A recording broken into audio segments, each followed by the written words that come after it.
everyone, welcome to the UPSC Mentor.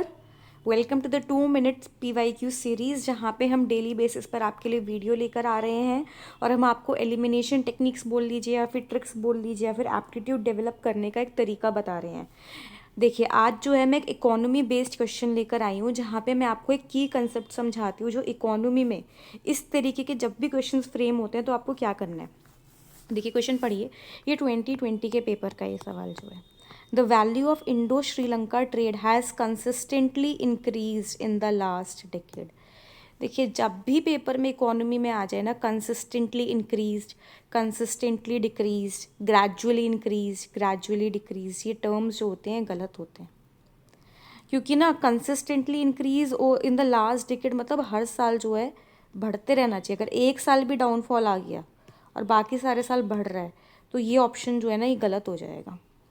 और किसी भी ट्रेड को इतने लॉन्ग टर्म के लिए हर साल बढ़ते रहना 10-10 साल के लिए इतना पॉसिबल नहीं होता। अब सेकंड आ जाता है, textile and textile articles constitute an important item of trade between India and Bangladesh. ठीक है, ये एक इम्पॉर्टेंट आइटम ऑफ ट्रेड है। ऐसा नहीं बोला गया it is the only item of trade, it is the best item of trade, it is an important item. ठीक है, बाकी भी आइटम्स होंगे, टेक्सटाइल भी एक आइटम है जो एक इम्पॉर्टेंट आइटम है। In the last 5 years Nepal has been the largest trading partner of India in South Asia. देखिए, सीधे सीधे बोल दिया कि नेपाल जो है वो लार्जेस्ट ट्रेडिंग पार्टनर है। तो ये आपको एक फैक्ट दे दिया गया है यहाँ पे कि नेपाल जो है पिछले 5 साल से, एक साल का भी नहीं बोला गया, पिछले 5 साल से नेपाल हमारा लार्जेस्ट ट्रेडिंग पार्टनर है। तो देखिए, ये जो है ना ये डायरेक्टली एक फैक्ट हो चुका है। अगर मैं सेकंड को एक कैटेगरी में रखूँ, एक जनरल स्टेटमेंट है, क्योंकि यहाँ पे टेक्सटाइल एंड टेक्सटाइल प्रोडक्ट्स को एक इंपॉर्टेंट बोला गया है। It is the only, it is the first best selling product, ऐसा कोई टर्म नहीं यूज़ किया गया है। तो अगर एक बारी को रखना है ना, हम सेकंड को सही मान सकते हैं। सेकंड को सही मानते ही हमारे पास 3 ऑप्शंस बचते हैं।